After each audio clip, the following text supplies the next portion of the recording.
Welcome to today's session. My name is Alex Ralsino. I'm a Principal Research Analyst here at Deltek, and we'll be speaking with Deniece Peterson, our Director of Federal Industry Analysis here at Deltek.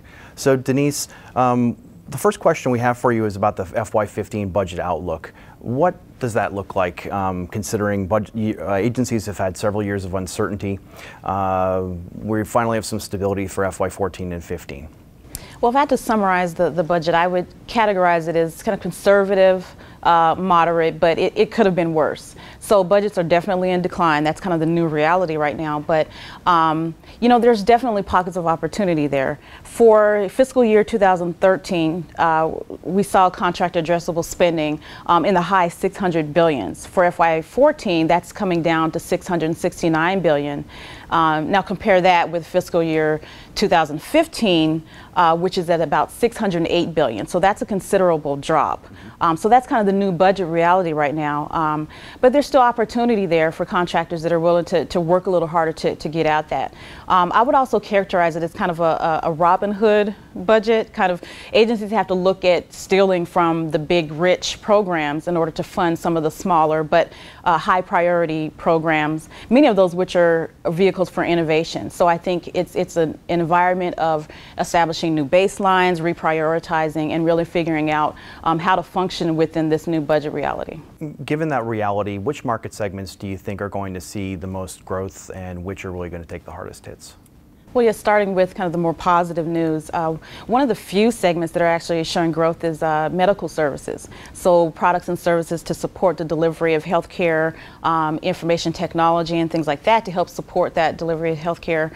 That's one of those areas that we're seeing increased growth, but with that growth is the reason for Obamacare, for example. So there's opportunity there, but the idea is to reduce spending in that space. So that may not always be the case. But for now, that's a very robust market segment. On the flip side of that, we have professional services, which, although a sizable market, is showing some decline. And I think we're starting to see impact of some of the policies coming out of the Office of Management and Budget, which were targeting specific types of service contracting. So we're starting to see the impact of that as those budgets start to come down. Similarly with equipment, aerospace and defense, for example, not a surprise that we're seeing some declines there as the Department of Defense really has to make some adjustments to aircraft and vehicles and you know, communication support and things like that they're going to have to pull back on because of the tough budget environment. But overall, I think we have to remember this is, again, a $600 billion industry. So even with those declines, there's still lots of opportunity there. It's just about kind of weeding through where cuts are happening, where growth is happening, and figuring out where those things intersect with your core competencies. So what should contractors do to navigate the current market? Well, I think considering the budget environment, I would suggest a few things. The first is I think contractors really have to try to go deeper when it comes to customer intelligence, really understanding the customer's budget environment, the policy environment, the mandates that are kind of shaping where they're trying to go. And even their spending habits, why they're spending the way they're spending, what they typically spend on. There's a wealth of data out there, you know, much of which Deltek dives into for our analysis.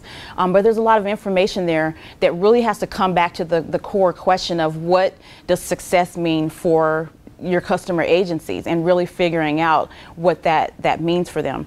Another area I think is important is really evaluating your internal business development processes. That's really kind of the only thing that contractors can control in this environment. So that means reevaluating any and everything from how you identify opportunities to how you're managing your pipeline metrics and what those metrics are, how you're doing gate reviews, what your proposal process looks like. Looking at all of those issues and seeing where efficiencies can be driven. Because in many cases, contractors are going to have to bid on more programs or contracts just to maintain current levels of revenue. So finding efficiencies where they can is important. And I think a third area would be looking at teaming. that's going to be critical. If contractors aren't really strategic about teaming, they need to be. We're in an environment where more and more dollars are being directed to preferred contract vehicles, and if contractors don't have access to those vehicles, they're essentially locked out of billions of dollars in opportunity. So looking at how they can identify partners that do have access to those vehicles, and developing long-term relationships to kind of facilitate successful performance on those contracts so they can continue to win recompetes. I think that's going to be really critical. So I think those three pieces to start are really what I would recommend for contractors in this environment. That's great information for contractors, Deniece. Thanks very much for your time.